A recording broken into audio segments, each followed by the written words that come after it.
Hi, my name is Anna Louise and I am a museum curator here at MARK Museum for New Danish History. Just a little bit about the museum first. We are a cultural history museum, and that means that we take care of the history from the 1600s up until today. And we do that with the themes agriculture, industrial periods and tourism.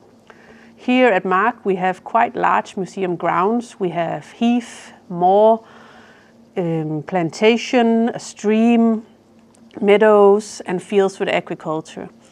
And that means that we can use nature and our cultural landscapes in our mission and our vision for the museum together with the users. And I will just take a brief moment just to read to you our new vision and our new mission here at MARK Museum that we just decided upon a few weeks ago. Our vision is that MARK is a democratic meeting place that brings people together about our cultural heritage and create communities and action for a regenerative future. And our mission statement is that MARK creates moving museum experiences that open up space for conversation, emotion and action. We invite meaningful communities to join us around the history of agriculture, industry and tourism. We explore the past, connected with today's challenges and opportunities to create a sustainable future together. And we do so on a set of core values, because this can be quite scary actually to work with, and in this way it can be quite scary. So we do it with courage, passion, integrity and openness.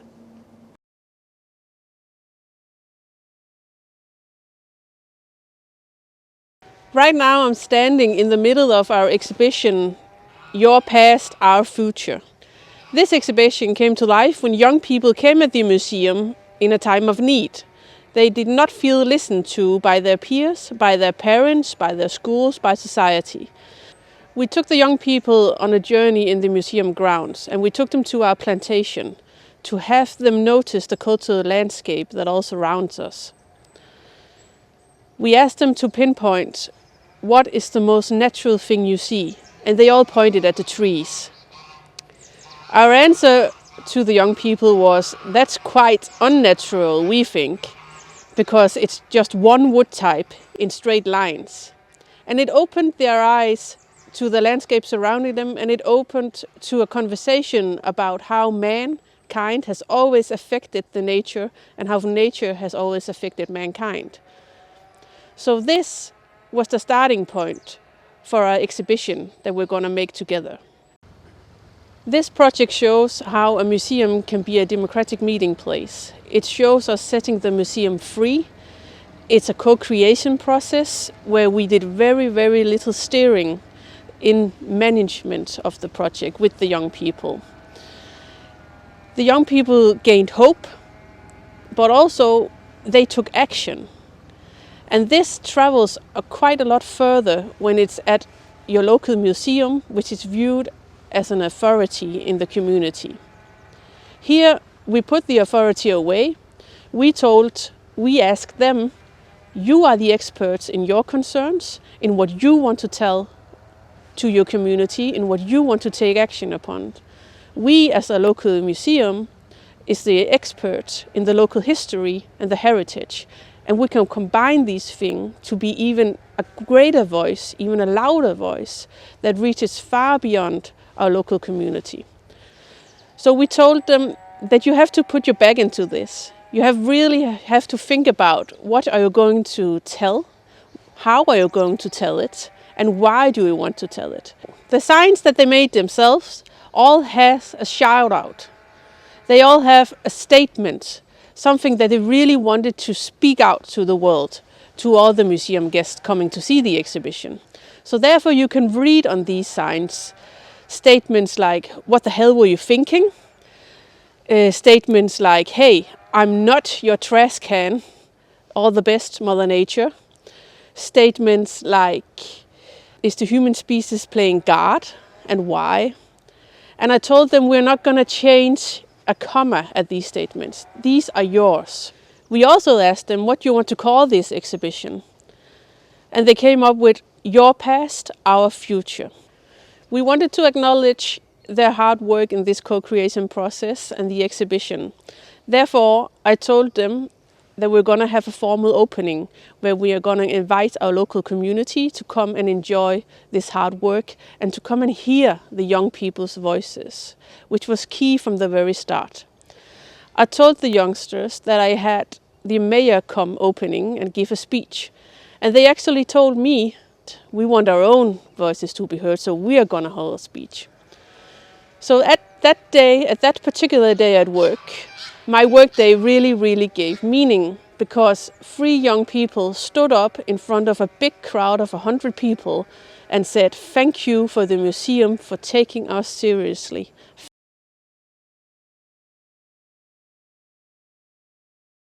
In Grænsted we have a great factory called Grænstedværket. Grænstedværket factory actually is responsible for 4 out of the 10 generation pollutions that we have here in Denmark. It's a big deal, and it's a big pollution that we're talking about, still to this day. That local heritage is a spot on many's minds here in Grænsted, but it is part of our history, and therefore we have to talk about it. Therefore we have to engage in it. In the late summer, the museum held a climate day with the local high school. Here we invited all the high school students from Grænsted to come and join us in different kinds of actions concerning the climate. I'm going to talk about one of them. And one of them was a sensory walk where we walked in nature and engaged with nature. Because if you have to feel about something, if you have to create emotions so that you can take actions, then this engagement is quite important. Together with the students, we sat down on this bridge where I'm standing now. We asked them to join us submerging our feet into the water. I talked about the health problems which the pollution has caused. In the water you can find traces of cyanide and mercury. I talked about the nerval disease called ALS. I talked about how it could cause cancer and other different diseases. Then we asked the students to stand up again, and we made them think about, what feelings do you have now about this pollution? What feelings have you just felt on your own body about your local heritage? How did that feel for you? And we asked them to write that key word down on a stone. Because the stream that we walked by on our path here has contained a lot of our local history. And it has also been the reason why man even came here to live in the first place. So water is a very big deal in our local heritage. The students wrote down on a stone how they felt about climate concerns, about what they'd just been through with the museum, whatever that may be. And we asked them to let go of that concern by throwing the stone into the water one by one and saying out loud to their classmates and to us what the concern was, and then just metaphorically but also physically letting go of that concern by throwing the stone back into the water. By having a class course in this way, we learned different things. The students all live here and they all know about Grænstedværket's pollution, and they all know that you cannot fish in this lake and eat the fish. They cannot bathe in this lake. They cannot do any of that stuff. But how does it make them feel? Do they actually feel anything about their local heritage? So when we sat here on this bridge and I told them with their feet in the water about the pollution, some of them raised their feet up. Some of them got scared because now they got a different understanding of the local history, because it was a different way of teaching a course. We also learned that the action of letting go of your concerns and your feelings that we just created together here by throwing the stone into the water wasn't enough. We talked to the teacher afterwards, and many of the students actually develop maybe a small, maybe a larger, it doesn't matter, but they develop some sort of anxiety from this course, from putting their feet into the water. Even though the real pollution is in the soil on the bottom of the lake and not in the surface water. because then I would never have asked the students to do so. And I told the student this as well. Even though they knew this information, they actually got quite scared by doing this. So we learned as a museum that when we're going to have this course again, we're going to have to set time apart for discussing this, discussing our emotions, our feelings. What did we just do together? How did that make me feel? Do I have any concerns about this? Do I have any anxiety? So that the museum can be a place where we acknowledge your feelings and we take it seriously. Because local history and engaging in local history in this way is really, really powerful.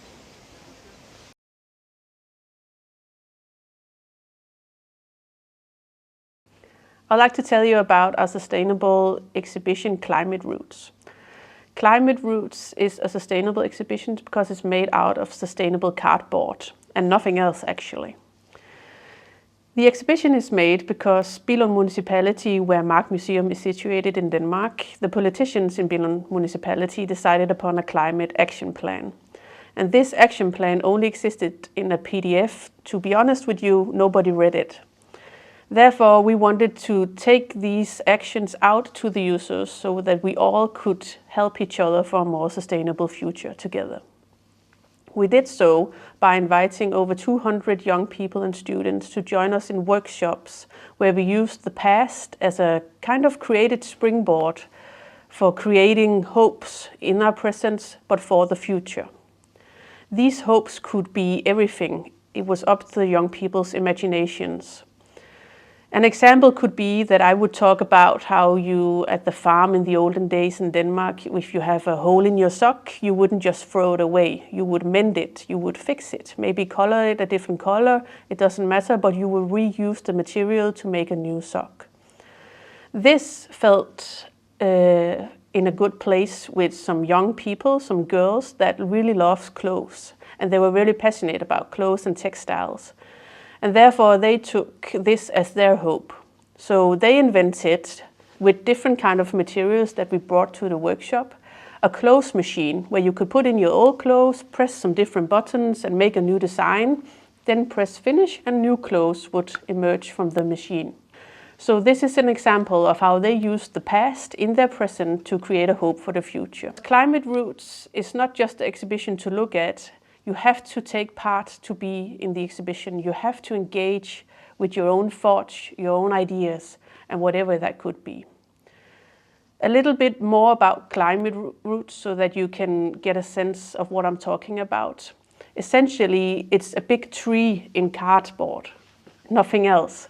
On the tree, there are different QR codes where you can hear some experts talk about the past, talk about why do we face these challenges about the climate as we do today, so that you get a framework of understanding.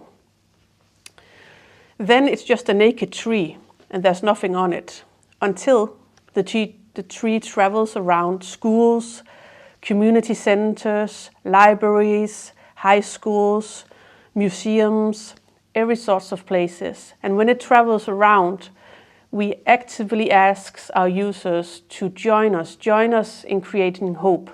And then they create these little hopes. Maybe it could be a clothes machine. Maybe it's just a thought that they write down on the stencil that we provide them. It doesn't really matter. What does matter is that they engage and that they hang all the hopes on the tree. And so the tree grows bigger and bigger and bigger, and it blossoms everywhere that it goes. And this is actually quite powerful, because then I can get inspired by somebody else's idea and she can get inspired by his idea, and together our voices speak that much louder. Now we reached the end of my presentation, and I just want to say a big thank you for having me, and thank you for your patience, not at least with my poorly English. If you have any forms for questions at all, just feel free to contact me on email or on LinkedIn, and I'll happily answer you. I hope you find some inspiration in what I presented, and thank you again.